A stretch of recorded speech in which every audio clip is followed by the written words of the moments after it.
नमस्कार। मैं विनय कुमार, वैज्ञानिक, भारतीय सुदूर संवेदन संस्थान। आज इसरो प्रक्षेपण यान और सैटेलाइट पेलोड मतलब उपग्रह संवेदक के बारे में बताऊंगा। मानव सभ्यता में चीज़ों को बेहतर ढंग से जानने में परिवहन ने बहुत बड़ी भूमिका निभाई है, और ऐसा ही अंतरिक्ष विज्ञान में भी है, जहां रॉकेट को प्रक्षेपण यान कहते हैं, जो उपग्रहों, दूरबीनों और मनुष्यों को अंतरिक्ष में भेजने में मददगार है, जिसकी वजह से हम अंतरिक्ष के बारे में अधिक से अधिक जानकारी जान पाए हैं। आइए अब जानते हैं इसरो ने न केवल अंतरिक्ष बल्कि हमारे देश के बेहतर भविष्य के लक्ष्य के साथ अपना प्रक्षेपण यान कार्यक्रम कैसे शुरू किया। इसरो के प्रक्षेपण यान।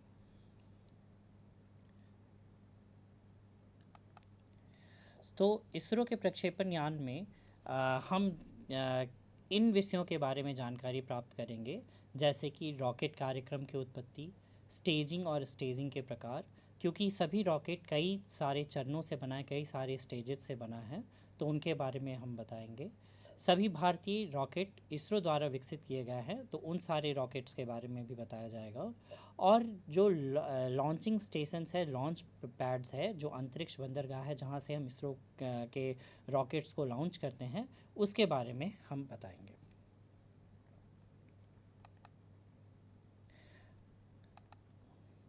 भारतीय अंतरिक्ष के तीन विशिष्ट तत्व हैं: संचार और सुदूर संवेदन के उपग्रह, अंतरिक्ष परिवहन प्रणाली और अनुप्रयोग कार्यक्रम। चूँकि भारत विकास के शुरुआती चरण में था, इसीलिए इसरो की टीम ने अंतरिक्ष कार्यक्रम के उद्देश्य पर सावधानीपूर्वक काम किया और तीन अलग अलग तत्वों को सूचीबद्ध किया।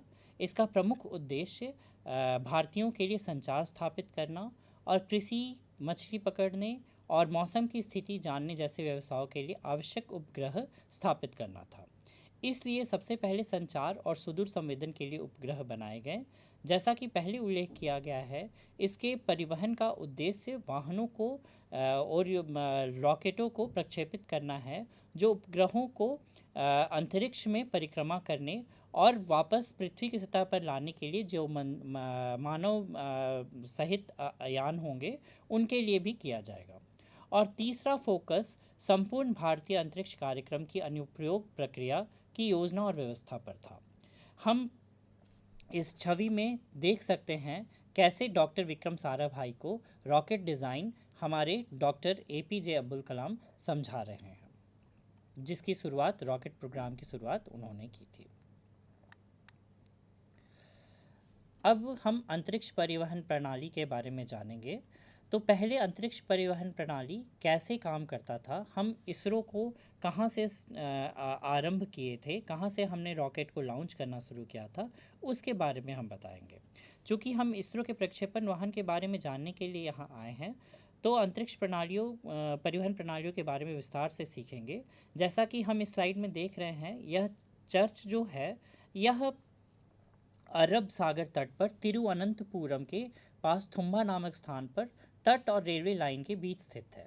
इस स्थान को चुनने का कारण यह था कि यह पृथ्वी के चुंबकीय भूमध्य रेखा पर, ताकि रॉकेट इससे तेज़ी से यात्रा कर सके, और इन सब आधार पर थुम्बा हमारे भारतीय अंतरिक्ष कार्यक्रम को शुरू करने के लिए पहला सही स्थान बन गया, और इसे हम Thumba equatorial rocket launching station कहते हैं, जिसका शॉर्ट फॉर्म है टर्ल्स। और अन्य तस्वीरों में आप देख सकते हैं कि कैसे रॉकेट को लॉन्च पैड तक पहुंचाया जा रहा है साइकिल और बैलगाड़ी की मदद से।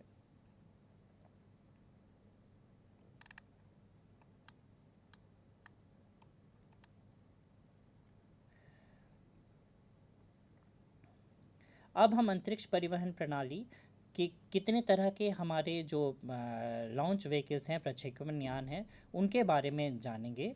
हमारा अंतरिक्ष परिवहन प्रणाली में और योर लॉन्चिंग रॉकेट्स कई तरह के हैं। पहले हम कौन से लॉन्च व्हीकल्स को यूज़ करते थे, वो था ध्वनि रॉकेट और SLV, दो जिसे हम सैटेलाइट लॉन्च व्हीकल कहते हैं या उपग्रह प्रक्षेपण यान कहते हैं। फिर उसके बाद ASLV और PSLV को और ASLV भी था जो पहले यूज़ किया जाता था।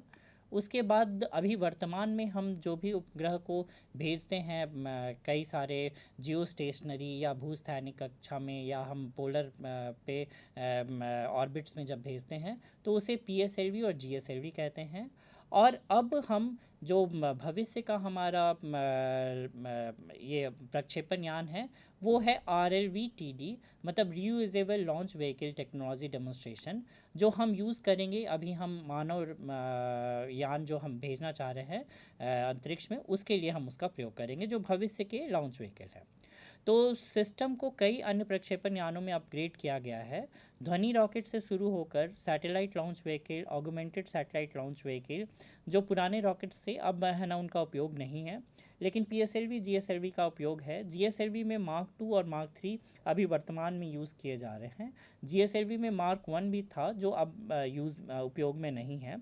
और भारतीय अंतरिक्ष परिवहन का भविष्य RLV-TD नामक विमान और रॉकेट प्रौद्योगिकी का एक संलयन है।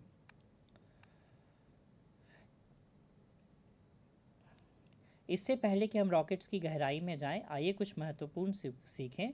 जैसा कि हम प्रक्षेपण वाहनों और यानों के बारे में सीख रहे हैं, रॉकेट के बारे में विस्तार से जानना आवश्यक है। इसलिए रॉकेट के बारे में गहराई जानने से पहले आइए कुछ महत्वपूर्ण बातें बताऊं। आप इसमें देख सकते हैं कि स्टेजिंग के कई प्रकार हैं। ये दो तरह के हमारे जो रॉकेट्स हैं, एक PSLV और एक GSLV। PSLV में सीरियल स्टेजिंग की जाती है, जिसके 4 स्टेजेस हैं। और GSLV में समानांतर स्टेजिंग की जाती है, जिसमें रॉकेट बूस्टर्स को भी ऐड किया जाता है। तो सभी रॉकेट नॉर्मली थ्रस्ट उत्पन्न करते हैं, जिसके कारण रॉकेट को के वजन को पृथ्वी के गुरुत्वाकर्षण बल से दूर, और यू कैन मतलब कह सकते हैं कि कैसे हम उसको हम स्पेस में भेजते हैं। इसका ये निर्भर करता है उस रॉकेट के वजन पे, और जो उसमें पेलोड या उपग्रह हम रखते हैं उसके वजन पे भी निर्भर करता है। ईंधन और ऑक्सी कारक जो उसका प्रणोदक है, उसका उपयोग हो जाने के बाद हम क्या करते हैं, धीरे धीरे उनको हम अलग करते जाते हैं हर स्टेजेस के साथ, जिससे उनका वज़न कम होता जाए। और हम फिर आगे की जो प्रक्रिया है उसको पूरी करते हुए हम उस ऑर्बिट तक अपने उपग्रह को पहुंचा सकें। तो उन खाली जो प्रणोदक है, जो आपके फ्यूल टैंक्स हैं, उनको ले जाने से कोई फ़ायदा नहीं है। तो उनको हम विभाजित करके छोड़ देते हैं, जिससे वो जा कर के समुद्र में गिर जाता है। तो हम प्रणोदक को जो डिफरेंट स्टेजेस में किया गया है उसके बारे में बताते हैं।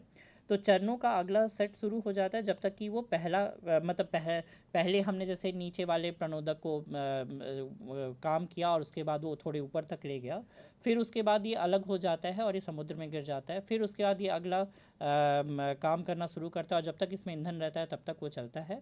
और फिर उसके बाद वो भी अलग हो करके फिर आगे उसको पहुंचाता है और आगे वाला इंजन चलता है।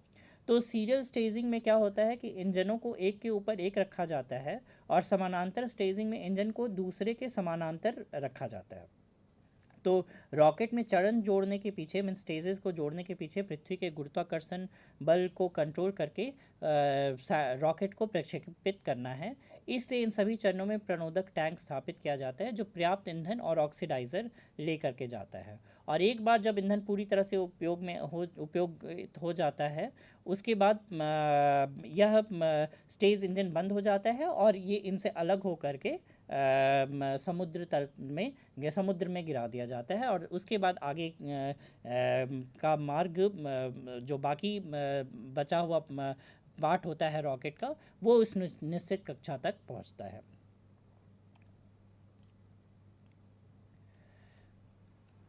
आइए अब जानें ऊंचाई के आधार पे हमारी जो पृथ्वी की कक्षाएं हैं जिनमें हम अपने सैटेलाइट्स उपग्रहों को लॉन्च करते हैं, वो क्या है। तो 3 तरह की कक्षाएं हैं। निम्न पृथ्वी कक्षा, जिसका जो रेंज है 150 किलोमीटर से 1000 किलोमीटर है। मध्यम पृथ्वी कक्षा 2000 से 35,786 किलोमीटर है। और भूस्थैनिक कक्षा जो जियो स्टेशनरी है वो 35,786 है। और ध्रुवी कक्षा और सूर्य तुल्यकालिक कक्षा जो मोस्टली अर्थ ऑब्जर्वेशन मतलब पृथ्वी अवलोकन के लिए यूज़ किया जाता है वो 600 किलोमीटर ऊंचाई के साथ है। अंतरिक्ष तक पहुंचने की दिशा में इसरो का क्या कदम है, हमने रॉकेट कैसे बनाए और कैसे पहला रॉकेट कौन सा था, इसके बारे में जानते हैं। तो पहला रॉकेट जो हमारा था ध्वनि रॉकेट और उसको साउंडिंग रॉकेट कहते हैं। और साउंडिंग रॉकेट है ना हमारा पहले वही तुम्बा से लॉन्च किया गया था। ये आपका जो की जो छवि है ये साउंडिंग रॉकेट की है। और साउंडिंग रॉकेट में आप देख सकते हैं इसे साउंडिंग या टू साउंड का एक समुद्री शब्द है जो 40 से 200 किलोमीटर परिचालन जिसकी ऊंचाई है। उपग्रहों और अंतरिक्ष यान में प्रयुक्त उपकरणों के प्रदर्शन और क्षमताओं को निर्धारित करने के लिए उपयोग किया जाता है। और मौसम विज्ञान और वायुमंडलीय अध्ययन के लिए इन ध्वनि रॉकेट और साउंडिंग रॉकेट का प्रयोग किया जाता है। इसमें प्रयोगात्मक अनुप्रयोग सीमित है और इनके निर्माण थोड़े कम जटिल हैं, जैसे कि बाकी आपके रॉकेट्स PSLV और GSLV थोड़े जटिल रॉकेट्स हैं।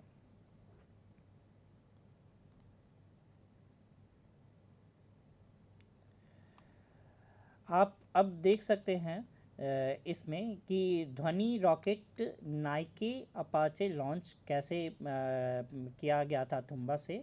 तो 21 नवंबर 1963 को शाम 6:25 पर केरल के तिरुवनंतपुरम के पास तुम्बा से अमेरिका निर्मित पहले साउंडिंग रॉकेट नाइकी अपाचे का प्रक्षेपण किया गया था, जो ये भारतीय अंतरिक्ष कार्यक्रम की शुरुआत थी। 27 फुट का वह रॉकेट अंतरिक्ष में 180 किलोमीटर तक गया और चंद्रमा की रोशनी वाले आकाश में एक शानदार नारंगी रंग का सोडियम वाष्प उसने छोड़ा।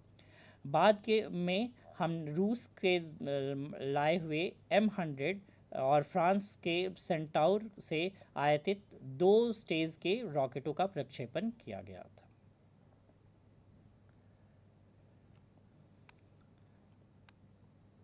उसके बाद रोहिणी उपग्रह का जन्म हुआ। रोहिणी श्रृंखला के तहत इसरो के पहले साउंडिंग रॉकेट्स बने। तो इसरो ने रोहिणी श्रृंखला के तहत जो रॉकेट शुरू किया था उसका व्यास 75 मिलीमीटर है, जिसे RH-75 के रूप में तैयार किया गया था।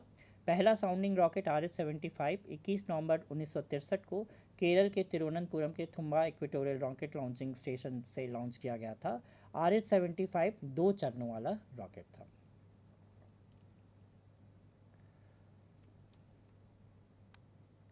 रोहिणी फिर उसके बाद इसका वजन 32 किलोग्राम था और इसकी मारक क्षमता 10 किलोमीटर थी। रोहिणी रॉकेट में फिर उसके बाद काफ़ी सुधार किया गया और वर्तमान रॉकेट श्रृंखला जो रोहिणी श्रृंखला है उसके 3 वेरिएंट अभी मौजूद हैं, जैसे RH-200, RH-300, RH-560 जो भारी पेलोड ले जाने में सक्षम है और RH-75 की तुलना में लंबी दूरी माप सकता है। RH-75 का वजन लगभग 32 किलोग्राम था और इसकी मारक क्षमता 10 किलोमीटर थी। इसरो ने 15 जुलाई 2015 को रोहिणी श्रृंखला की सबसे उत्कृष्ट उपलब्धि हासिल की। इस शुभ दिन पर इसरो RH-200 साउंडिंग रॉकेट के लगातार 100 सफल प्रक्षेपण करने में कामयाब रहा और जो नए रोहिणी श्रृंखला RH-560 और MK2 का वजन लगभग 1600 किलोग्राम है और इसकी ऑपरेटिंग रेंज 500 किलोमीटर अब हो चुकी है।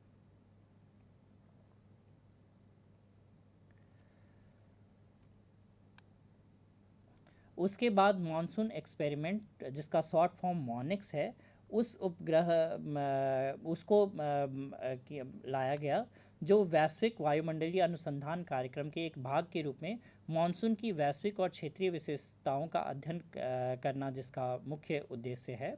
और 3 लॉन्च पैड टर्ल्स, सार और बालासोर से 200 रॉकेट का प्रक्षेपण किया गया।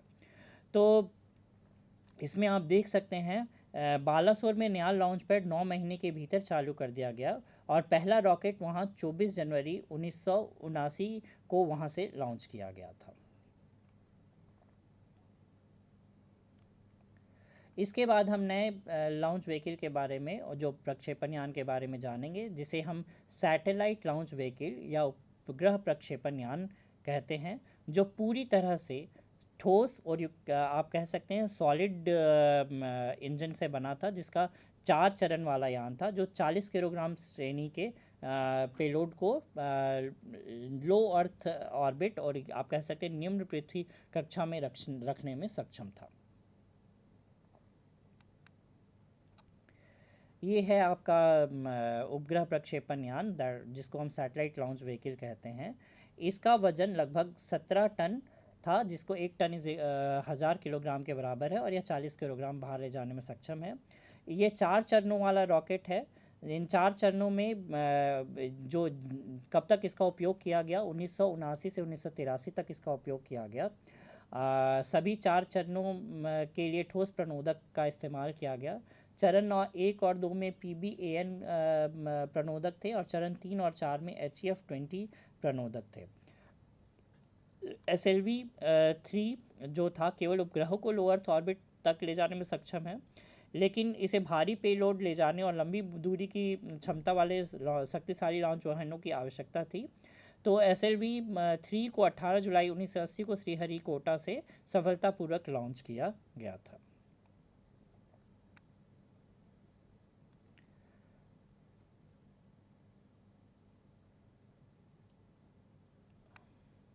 आप इसमें देख सकते हैं 1980 में कैसे SLV 3 का निर्माण किया जा रहा है, और ये SLV 3 रॉकेट है जिसे लॉन्च किया गया था 1980 में।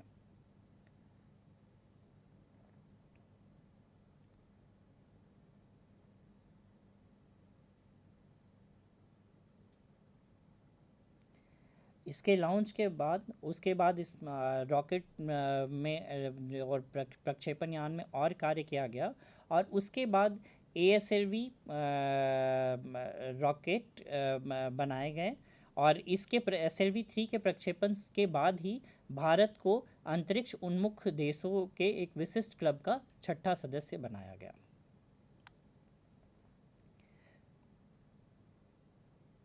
अब हम ASLV के बारे में जानकारी प्राप्त करेंगे, जो इसरो की दूसरी पीढ़ी का रॉकेट था। और ASLV का फुल फॉर्म क्या है? ASLV है आपका ऑगमेंटेड सैटेलाइट लॉन्च व्हीकल, जिसे हम उपग्रह प्रक्षेपित यान का संक्षिप्त रूप कह सकते हैं। और अपने पुराने ASLV के समान ही इसका रेंज था। बट इसकी क्षमता 150 किलोग्राम के पेलोड मतलब सेंसर्स को ले जाने में सक्षम था। और 5 चरणों में 5 स्टेजेस में इनके प्रणोदक थे, और सभी चरण में ठोस प्रणोदक का इस्तेमाल किया गया था। पहले चरण में बूस्टर पर 2 पट्टियां हैं, जो और ये आप कह सकते हैं बूस्टर जो रॉकेट्स हैं, छोटे रॉकेट्स वो हैं जो भारी पेलोड पहुंचाने में मदद करती हैं, और इसका इस्तेमाल 1987 से 1994 तक के बीच में किया गया था। ये ASLV का असेंबलिंग फेज़ है। यहाँ आप देख सकते हैं कैसे ASLV को असेंबल किया जा रहा है, और यहाँ उपग्रह को रखा जा रहा है, और फाइनली यहाँ पे लॉन्च पैड के पास ले जाने के लिए ये देखिए पूरे रॉकेट को असेंबल करके कैसे यहाँ खड़ा किया गया है। ये ASLV जो है इसने भारत और अंतरिक्ष के बीच की दूरी को कम कर दिया, और इसका और इसके बाद इसने नए प्रौद्योगिकी को जन्म दिया। इसमें आप देख सकते हैं कैसे ASLV जो आपका असेंबल हुआ है यहाँ पे कैसे रखा गया है। और इस ASLV की मदद से यहाँ पे वर्टिकल इंटीग्रेशन, जिसे ऊर्ध्वाधर एकीकरण कह सकते हैं, क्लोज लूप गाइडेंस के साथ यहाँ पे स्ट्रैप ऑन टेक्नोलॉजी का भी इस्तेमाल किया गया है, और इसमें इनर्शियल नेविगेशन भी था, और इसमें जो बल्ब नुमा हीट शील्ड होता है उसका इस्तेमाल भी किया गया था। और इसमें आप देख रहे हैं कैसे ASLV का प्रक्षेपण किया जा रहा है।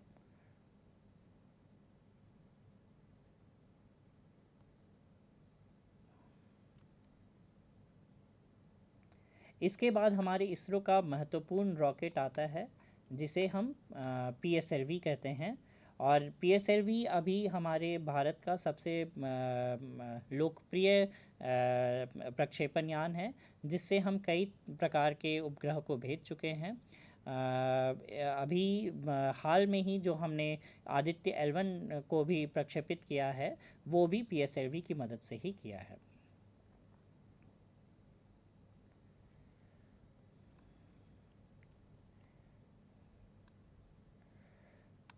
पीएसएलवी का मतलब है ध्रुवीय उपग्रह प्रक्षेपण यान या पोलर सैटेलाइट लॉन्च व्हीकल, जो इसरो का वर्क हॉर्स कहलाता है। और इसके विशेषताएं ये हैं कि यह 4 चरणों वाला रॉकेट प्रक्षेपण है। इसमें बूस्टर और स्ट्रैप ऑन मोटर है। स्ट्रैप ऑन मोटर्स की संख्या के आधार पर पीएसएलवी में GXL, QL और DL जैसे विभिन्न संस्करण हैं। उपग्रह को LEO, SSO और सब GTO और GTO में पहुंचाने की क्षमता है। तो LEO मतलब लो अर्थ ऑर्बिट हो गया, SSO मतलब सन सिंक्रोनस ऑर्बिट हो गया, और सब GTO मतलब जियो ट्रांसफ़र ऑर्बिट में लोअर साइड में इसे जब लॉन्च किया जाए तो वो हुआ। और GTO जियो ट्रांसफ़र ऑर्बिट में पहुंचाने की क्षमता है इसमें हम 1900 किलो तक की उपग्रह को लॉन्च कर सकते हैं।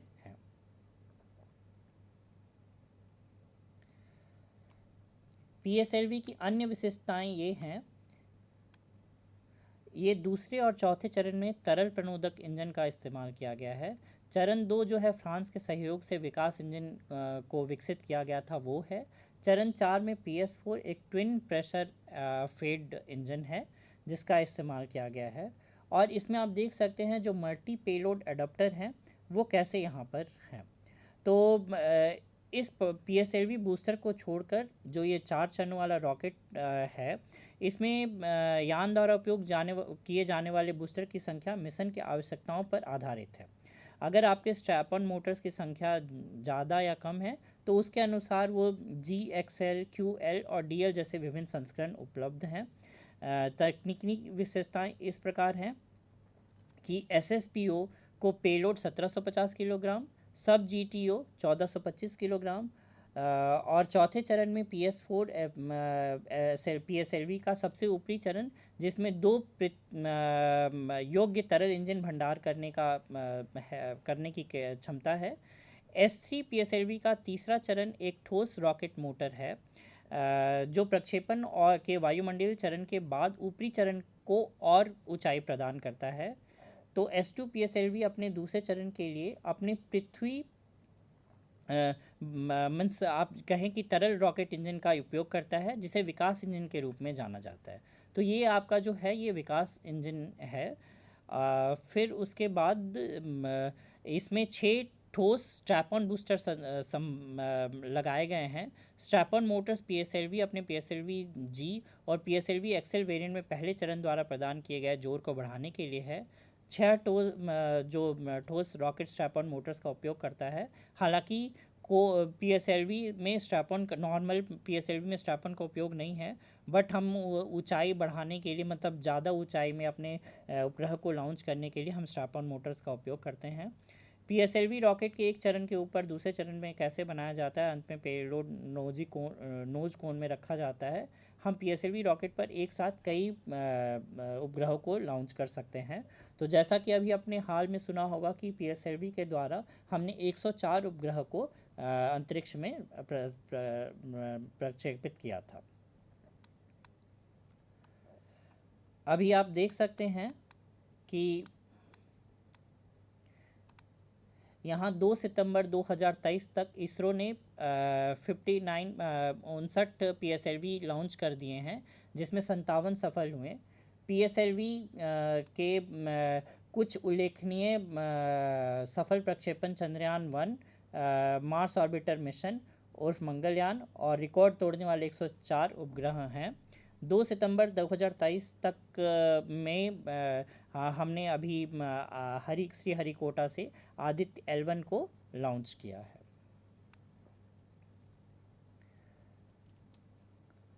अब आप देख सकते हैं पीएसएलवी का जो क्षमता है, मतलब उसका कुल वजन 320 टन है और पेलोड क्षमता जो है सूर्य का मतलब सन सिंक्रोनस ऑर्बिट में सूर्य समकालिक ध्रुवीय कक्षा के लिए 1850 किलोग्राम है। अब आप देख सकते हैं PSLV को कैसे हम श्रीहरिकोटा से लॉन्च कर रहे हैं।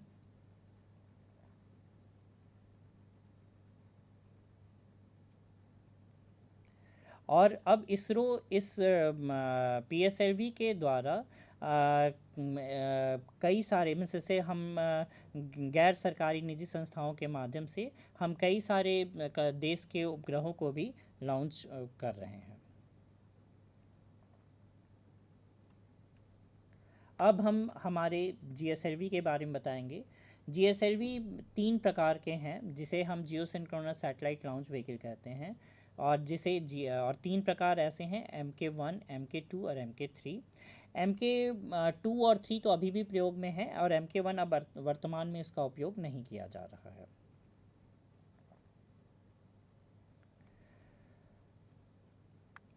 GSLV की जो विशेषताएं हैं, उसका फुल फॉर्म है, वो है जियो सिंक्रोनस सैटेलाइट लॉन्च व्हीकल। ये 3 चरणों वाला प्रक्षेपण यान है, जिसमें 4 समानांतर चरणबद्ध बूस्टर लगाए गए हैं और तरल संचालित है। PSLV तकनीक से विकास इंजन और बूस्टर मोटर्स का भी उपयोग किया गया है, और किसी उपग्रह को जियो सिंक्रोनस ट्रांसफर ऑर्बिट्स में स्थापित करने की क्षमता रखता है। और इसकी उत्थापन द्रव्यमान, मतलब इसका कुल वजन 414 टन है, और पेलोड क्षमता GTO को 2500 किलोग्राम और LEO को 5000 किलोग्राम के ले जाने में ये सक्षम है। अब GSLV MK2 की विशेषताएं मैं बताऊंगा। ये अंतिम चरण में क्रायोजेनिक चरण का उपयोग किया जाता है, जो इसरो के लिए बहुत नया था। GSLV MK1 संस्करण के लिए क्रायोजेनिक रूस से आयात किया गया था। भारत में निर्मित क्रायोजेनिक इंजन CE 7.5 विकसित करने के बाद GSLV श्रृंखला का नाम GSLV MK2 रखा गया। और समानांतर रूप से इसरो ने स्वदेशी क्रायो अपर स्टेज CUSP और योग्य C1 12.5 स्टेज विकसित करने के लिए प्रयास किए, और GSLV MK2 कार्यक्रम में शामिल किया गया।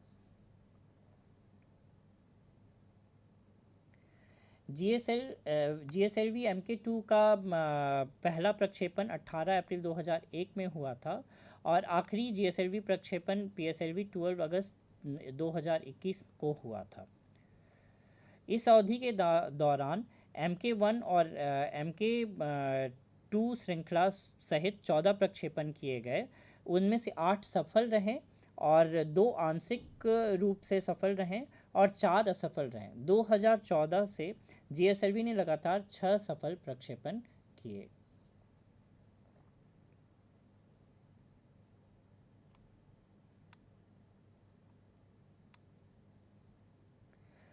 GSLV MK3 जो है वह 4000 किलोग्राम पेलोड उठाने वाला चौथी पीढ़ी का लॉन्च व्हीकल है, और इसे हम फैट बॉय भी कहते हैं।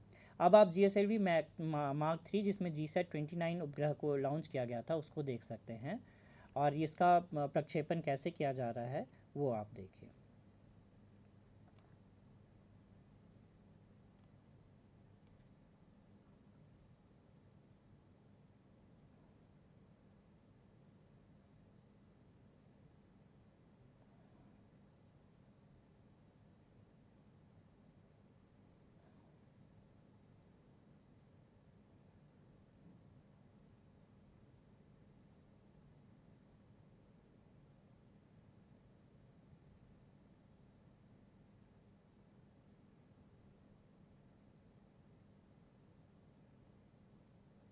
देखिए कैसे ये इस S200 सेपरेट हो रहा है, जो आपके पैरेलल बूस्टर्स थे, बूस्टर रॉकेट्स, उनका सेपरेशन हुआ।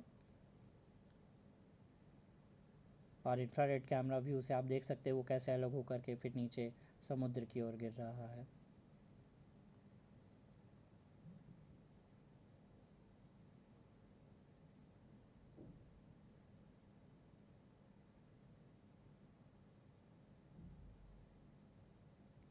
फिर आप देख सकते हैं हीट सील्ड ऑर्बिट में कैसे सेपरेट हुआ, जिसमें आपके उपग्रह को रखा गया है। तो आप देख सकते हैं ये ऊपर में जो जहाँ पे उपग्रह को रखा जाता है वो हीट सील्ड से सेपरेट हो गया।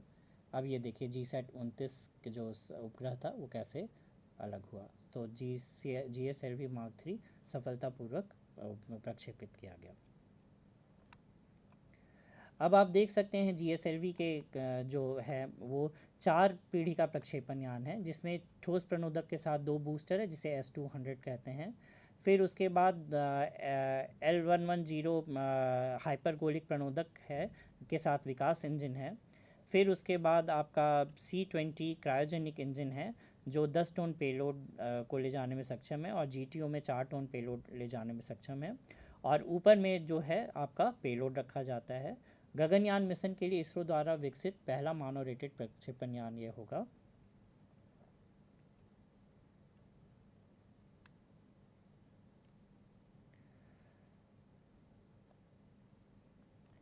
और GSLV मार्क 3 के बाद आप ये देख सकते हैं चंद्रयान 2 को अभी जो हमने भेजा था ऑर्बिटर और लैंडर जिसमें थे, तो इसमें हमने चंद्रयान 2 को, जो सबसे अभी तक का भारी अंतरिक्ष यान था, सभी 4 मिशनों में वो सफल रहा था।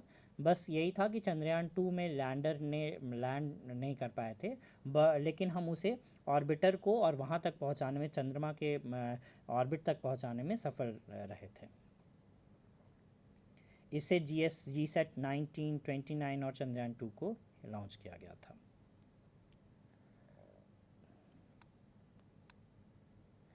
गगनयान मिशन के लिए GSLV Mk3 का प्रयोग किया जाएगा। इसमें यह भारतीय डिज़ाइन और निर्मित मानव निर्मित अंतरिक्ष उड़ान प्रक्षेपण मिशन है, जो GSLV जिससे हम गगनयान जो कह रहे हैं, जिसमें हम मानव को भेजेंगे, वो इसी लॉन्च व्हीकल का उपयोग किया जाएगा। और मानव उड़ान सफल बनाने के लिए इस मिशन में आवश्यक बदलाव किए जा रहे हैं। जैसा कि हम देख सकते हैं कि यहाँ पर इसमें एक क्रू मॉड्यूल होगा जिसमें मानव बैठ सकेगा, जो गगनयान के लिए पेलोड जैसे आप कह सकते हो उसका डिज़ाइन होगा। और मानव उड़ान मिशन को सफल बनाने के लिए उड़ान त्वरण की सीमाएं निर्धारित की जाएंगी, और सुरक्षित पुनः प्रवेश के लिए प्रणोदक और इंजन डिज़ाइन घटकों की ताकत और अखंडता बनाए करने के लिए और एवियोनिक्स और स्टैंड बाय सिस्टम में संबंधित आवश्यक विकास और परिवर्तन इसमें कार्य चल रहा है।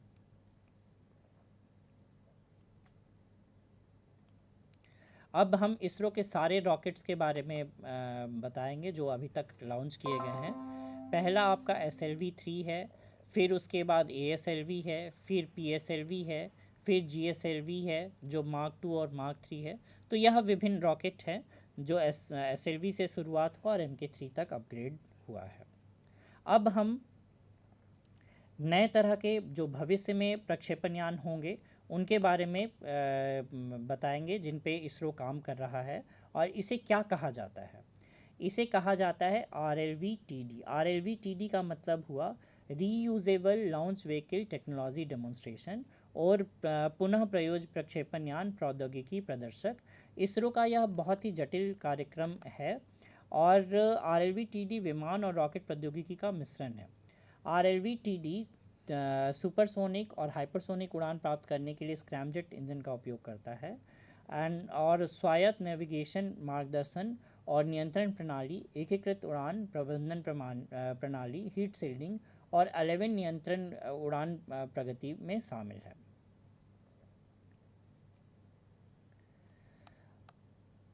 RLV-TD का जो डिज़ाइन है वो कुछ इस प्रकार होगा। इसमें सिमुलेशन प्रोटोटाइप प्रयोग के लिए इसरो ने राष्ट्रीय वैमानिक प्रयोगशाला में और प्रयोगशाला NAL और भारतीय विज्ञान संस्थान IASC का सहयोग लिया। और इसरो ने RLV-TD प्रक्षेपण परीक्षणों के लिए 4 अलग अलग चरणों की योजना बनाई है: हाइपरसोनिक उड़ान प्रयोग, लैंडिंग प्रयोग, वापसी उड़ान प्रयोग और स्क्रैमजेट प्रोपल्शन एक्सपेरिमेंट। तो ये आपका जो है ये रीयूजेबल लॉन्च व्हीकल होगा। जो ऊपरी हिस्सा है वही उसे रीयूज़ करके वापस पृथ्वी पर लाया जाएगा।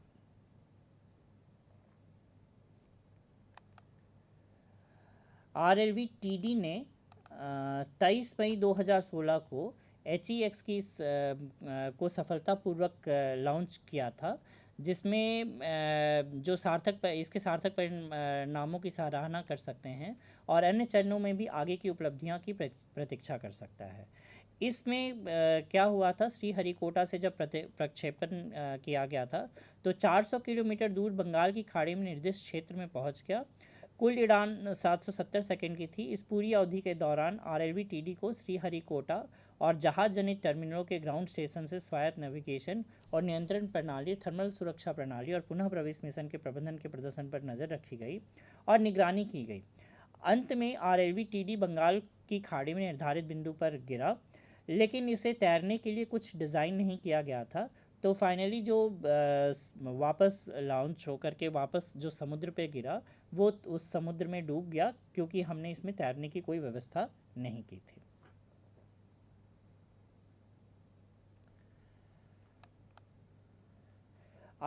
अब मैं SSLV जो लघु उपग्रह प्रक्षेपण यान है या स्मॉल सैटेलाइट लॉन्च व्हीकल, उसकी विशेषताएं बताऊंगा।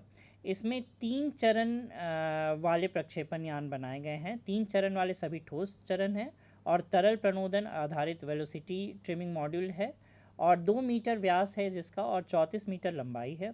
PSLV तकनीक से विकास इंजन और बूस्टर मोटर्स लिए गए हैं और लगभग 120 टन का इसका कैपेसिटी है, जिसमें 500 किलोग्राम की आप पेलोड रख सकते हैं लोअर ऑर्बिट में, और ये पृथ्वी की कक्षा में रख सकते हैं लोअर ऑर्बिट में।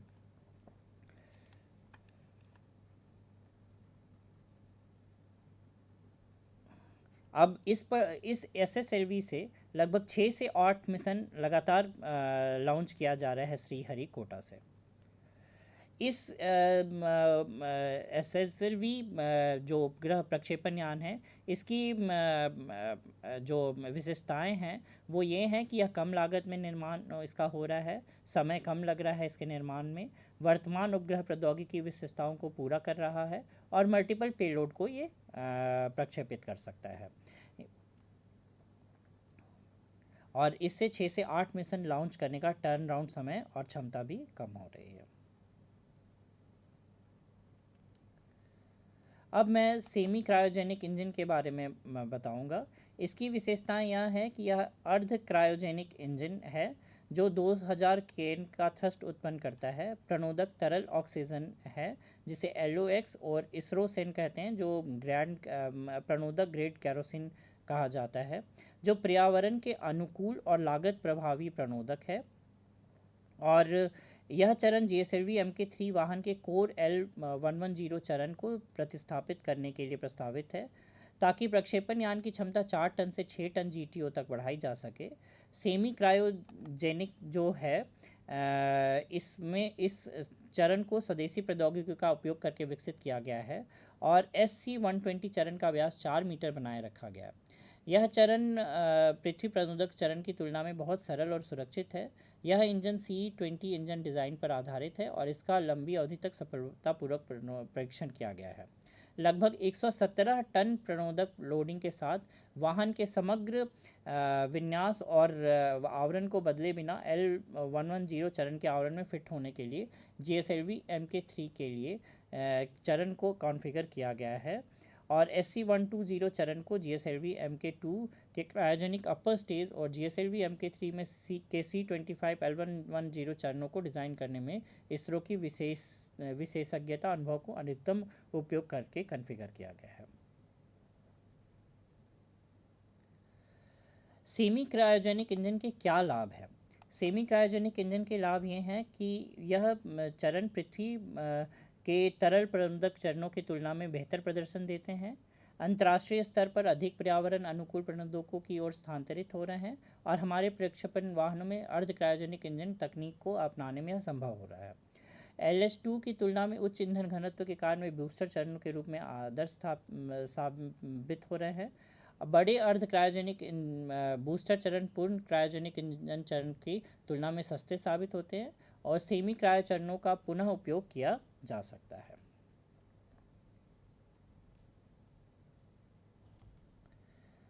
सेमी क्रायोजेनिक के लिए अब भारतीय स्टार्टअप भी भारत में कई अंतरिक्ष स्टार्टअप आ रहे हैं जो स्वयं रॉकेट बनाने का प्रयास कर रहे हैं और इसरो से तकनीकी सहायता और मार्गदर्शन प्राप्त कर रहे हैं। अब मैं भारत के लॉन्चिंग स्टेशन, जिसे अंतरिक्ष बंदरगाह कह सकते हैं आप, उसके बारे में बताऊंगा। हमारे यहाँ पे इसरो के पास तीन लॉन्चिंग स्टेशन हैं। विक्रम साराभाई अंतरिक्ष केंद्र तिरुवनंतपुरम, जिसे मैंने थुम्बा कहा, थुम्बा इक्वेटोरियल लॉन्च स्टेशन। फिर उसके बाद जहाँ से साउंडिंग रॉकेट का लॉन्च किया जाता है। फिर दूसरा सतीश धवन स्पेस सेंटर है, जहाँ से PSLV GSLV को लॉन्च किया जाता है। तीसरा बालासोर रेंज ओडिशा है, जो अभी वर्तमान में परिचालन में नहीं है। तो ये आप देख सकते हैं यहाँ पे थुम्बा वाला जो चर्च के पास में है, दूसरा ये श्रीहरिकोटा का है और तीसरा ये बालासोर का है। अब अंतरिक्ष बंदरगाह या रॉकेट लॉन्चिंग स्टेशन का चयन का क्या मापदंड है? हम कैसे डिसाइड करें कि कौन सा उपग्रह, कौन से रॉकेट को कहाँ से लॉन्च किया जाएगा और क्या क्राइटेरिया होना चाहिए जिससे हमें अच्छे से हमारे रॉकेट को ऑर्बिट तक पहुंचाया जा सके। तो पहला मापदंड ये है पूर्व की ओर प्रक्षेपण और भूमध्य रेखा से निकटता। क्योंकि पृथ्वी अपनी धुरी पर घूमती रहती है, इसके साथ यह कोणीय गति का कारण बनता है और इस कारण से कोणीय गति में रॉकेट उड़ान पथ को बढ़ावा देती है, जो आवश्यक ईंधन की मात्रा को कम करने में मदद करता है। पृथ्वी का अधिकतम कोणीय संवेग भूमध्य रेखा क्षेत्र से देखा जाता है। जैसे जैसे कोई भूमध्य रेखा से ध्रुव की ओर बढ़ता है, कोणीय संवेग कम होते जाता है और बसे हुए भूभाग और समुद्र से निकटता भी इम्पॉर्टेंट है। चूँकि लॉन्च वाहन का प्रक्षेप पथ क्रमशः जियोसिंक्रोनस और सन सिंक्रोनस मिशन के लिए पूर्व या दक्षिण की ओर है, इसलिए उड़ान पथ को आबादी वाले भूभाग से बचना चाहिए। रॉकेट के प्रक्षेपण के दौरान विफलता की संभावना रहती है, यह किसी भी स्तर पर हो सकता है, साथ ही अप्रत्याशित है। कभी कभी रॉकेट युद्धाभ्यास को सिस्टम विफलता के बाद भी स्टैंड बाई सिस्टम के माध्यम से नियंत्रित किया जा सकता है। उस स्थिति में विध्वंस मोड अधिकृत है और रॉकेट को समुद्र में गिरा दिया जाता है। सबसे खराब स्थिति में यदि रॉकेट अनियंत्रित है तो आबादी वाले क्षेत्रों की तुलना में समुद्र में दुर्घटनाग्रस्त करना बेहतर होगा। और स्थिर भौगोलिक स्थिति, सुरक्षात्मक दूरी, विस्फोट की क्षमता वाली सुविधाओं का पता लगाने के लिए विशाल मुक्त भूमि आवश्यक है। तो लॉन्चिंग स्टेशन चुनने के लिए भौगोलिक स्थिति महत्वपूर्ण भूमिका निभाती है। चूँकि प्रक्षेपण के दौरान उत्पन्न होने वाला थ्रस्ट और कंपन की मात्रा ज़बरदस्त होती है, इसलिए ज़मीन को यह सहायता प्रदान करने में सक्षम होता है। भूभाग इतना विशाल होना चाहिए कि उसमें सभी आवश्यक कार्य स्थानों और भंडारण क्षेत्रों को रखा जा सके। तो इन्हीं तीन मापदंडों के कारण आप और भी कई कारक हैं, जैसे कि आपका पूरे वर्ष जलवायु परिवर्तन कैसा होगा, भूचुंबकीय क्षेत्र कैसा होगा, जिसे स्पेस सपोर्ट के चयन के दौरान भी ध्यान में रखा जाता है। तो ये तीनों वही आपके लॉन्च स्टेशंस है।